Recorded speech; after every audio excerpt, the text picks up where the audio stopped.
Guys, welcome to my vlog. Today's video, ituturo ko paano magbalik ng order, cancel order.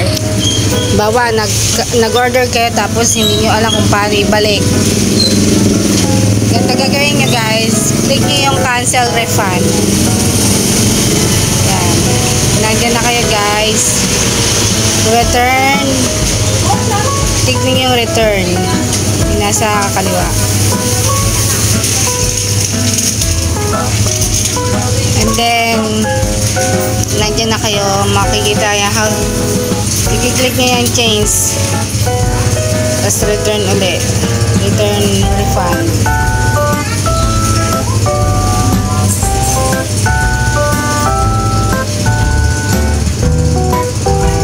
Yan, pag nandiyan na kayo, sasubmit nyo, sasubmit kayo.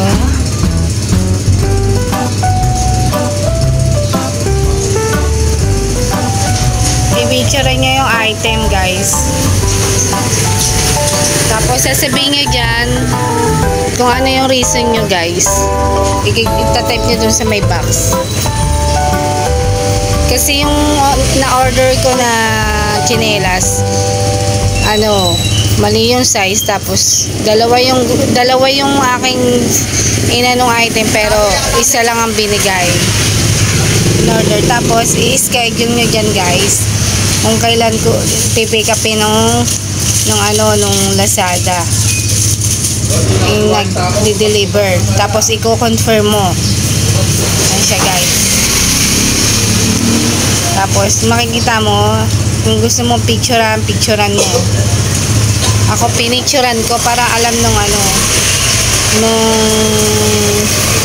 Lazada. Pinicturean ko yan.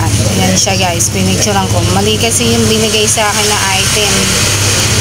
Pero kailangan dapat meron na rin kayo yan mali yung binigay sa akin. Tapos ang laki-laki pa ng size. Paano ko masusuot yan? Sobrang laki. Ang size lang ng paa ko 36. Pinadala 45. Diba? Nakakainis. Ganyan lang po mag-submit ng return. Then submit. Tapos yes. Tapos ayan yung dati kong ni-return. Kinuha sa akin, tapos nabalik sa akin yung pera. Kaya sa Lazada ako minsan kumukuha ng nag-order, kasi prove ko na talagang pag hindi mo nagustuhan yung kanilang product, pwede mo talagang i-guarantee isusuolin nila yun guys. Ayan yung product na in-order ko, pero maling item yung binigay sa akin. Tapos yung seller, hindi siya nagre-response sa akin. Ayan siya guys. So, ayan siya. Tapos sabi ko, mali yung pinadala niyang item. Tapos wrong size pa. Tapos kulang yung item pa. Yan. Hindi naman masama mag-soli guys ng item. Ayan siya guys. Ganun lang kadali guys yung pagsosoli ng item. Sana masundan nyo guys. At sana nakatulong po. Kung gusto nyo po yung video na to, please like, share, and subscribe na rin sa aking YouTube. At gagawa pa ako ng maraming video para sa